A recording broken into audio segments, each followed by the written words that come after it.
title, Zechariah's Prophecy and the Nuclear Bomb That Could End the World.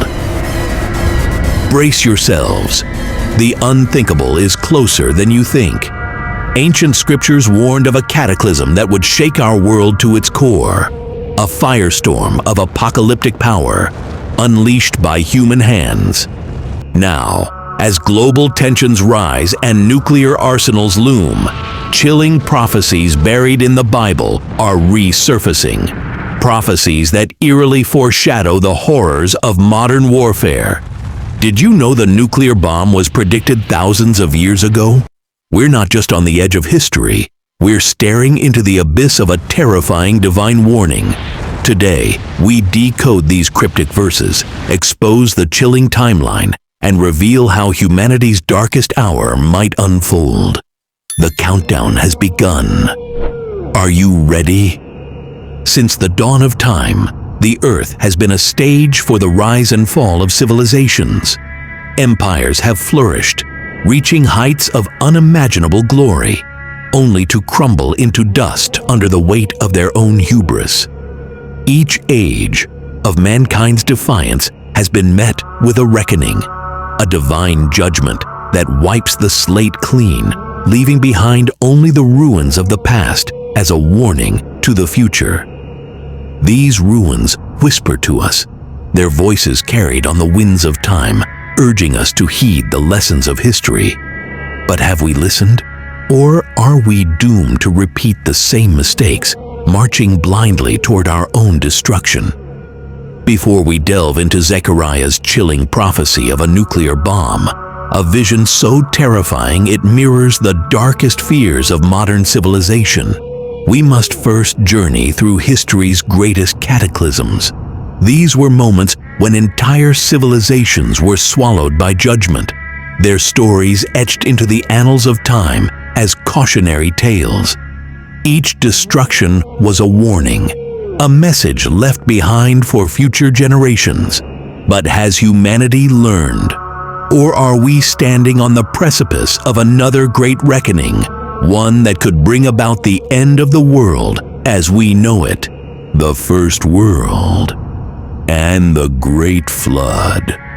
Before the world we know today, before the rise of cities and nations, there was an age lost to time. It was the first civilization, the original world, created in purity but descending into unspeakable wickedness. This was the age of the firstborn, the age before the flood. The Bible tells us that in those days, the sons of God saw the daughters of men, and they took them as wives. From these unions came the Nephilim, giants of old, beings of immense strength and cruelty. They roamed the earth, spreading violence and chaos. The thoughts of man were only evil, continually. Corruption and depravity filled the land, and the earth itself groaned under the weight of humanity's sin. And God regretted creating them. The Creator, who had once looked upon His creation and declared it good, now saw only wickedness. The world He had made was no longer a reflection of His glory, but a cesspool of corruption. And so, the decree was made. The end of this age had come. The judgment would be water, a flood unlike any seen before or since. The skies wept, the fountains of the deep broke open, and the world was erased beneath the waves. For 40 days and 40 nights, the rain fell without ceasing. The waters rose, covering the mountains and swallowing the earth. Every living thing, every man, woman, child, and beast was swept away in the deluge. Only Noah, the last righteous man of a dying world, found grace in the eyes of God. He and his family alone were spared, along with the animals they had gathered into the ark. When the floodwaters receded, mankind was given a second chance, a new beginning. The world started again. But so did sin, the age of Noah, and the judgment of sin. Noah and his family stepped out of the ark onto a world washed clean.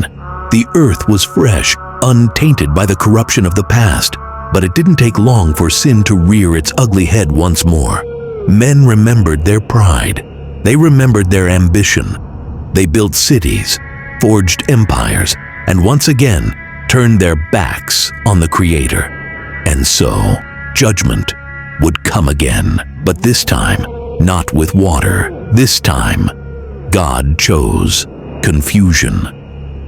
The judgment of the tower, the curse of chaos. At the heart of this new civilization stood a tower, a monument to defiance, a declaration that man would rise to be his own God. The Tower of Babel. The people of the earth, united in language and purpose, sought to build a tower that would reach the heavens. They said to one another, "Come, let us build ourselves a city and a tower whose top is in the heavens. Let us make a name for ourselves, lest we be scattered abroad over the face of the whole earth." But God looked down upon the pride of man, and He scattered them. Suddenly, chaos erupted. The workers screamed in confusion as their languages changed. They could no longer understand each other. Violence broke out. The city was abandoned, its mighty tower left unfinished, a monument to failure. The age of unity was shattered. Mankind was divided, their tongues confused, their plans ruined. This was their judgment, not water, not fire, but the curse of eternal separation. And from that day, the world would never again speak in one voice. The destruction of Sodom and Gomorrah. As time passed, another city rose, a civilization built on excess, pleasure, and unspeakable sin. Sodom and Gomorrah, cities whose names would be forever etched in history, not for their greatness, but for their downfall. The Bible tells us that the sin of Sodom and Gomorrah was grievous. The people were consumed by lust, violence, and depravity. They had turned away from God, embracing a lifestyle of hedonism and moral decay. But there was a visitor, two angels disguised as men, sent to witness the wickedness firsthand. And what they saw sealed the fate of these cities. The men of Sodom surrounded the house where the angels were staying, demanding that they be brought out so they could commit unspeakable acts of violence against them. The depravity of the city was laid bare, and the angels knew that judgment was inevitable. Then came the judgment, not water, not confusion, but fire. Sodom and Gomorrah were erased not by human hands, but by fire from the heavens. The cities were consumed in an instant, reduced to ash and smoke. It was a preview, a foreshadowing of a final judgment yet to come. The coming nuclear bomb. And this shall be the plague wherewith the Lord will smite all the people that have fought against Jerusalem. Their flesh shall consume away while they stand upon their feet, and their eyes shall consume away in their holes, and their tongue shall consume away in their mouth. Zechariah 14:12, KJV. This is Zechariah's prophecy, a vision so horrifying it defies comprehension. A plague that melts flesh, dissolves eyes, and burns tongues. A judgment so complete that it leaves no room for escape. But what could cause such destruction? What weapon in human history has ever caused such devastation? The answer is as terrifying as it is undeniable. Nuclear fire. The dawn of the nuclear age. The 20th century introduced a new reality, one capable of fulfilling the destruction Zechariah foretold. The atomic bombs dropped on Hiroshima and Nagasaki gave us a glimpse of this power. Those closest to the explosions never had a chance. Bodies reduced to shadows imprinted on the ground, skin peeled off in sheets, eyes gone before they could even react. Radiation burned deep into their flesh, leaving some to die instantly, while others perished in agony. Today, the world is sitting on a stockpile of nuclear weapons capable of turning entire continents into wastelands. A single nuclear detonation over a major city would result in casualties numbering in the millions, and a full-scale nuclear exchange. The world as we know it would be finished. It would be a nuclear bomb. Zechariah's prophecy and modern tensions. Zechariah speaks of a time when the nations gather against Jerusalem. Today, Jerusalem is at the center of global tensions. The Middle East remains one of the most volatile regions in the world, and multiple nations, some nuclear-armed, have deep-rooted conflicts surrounding it.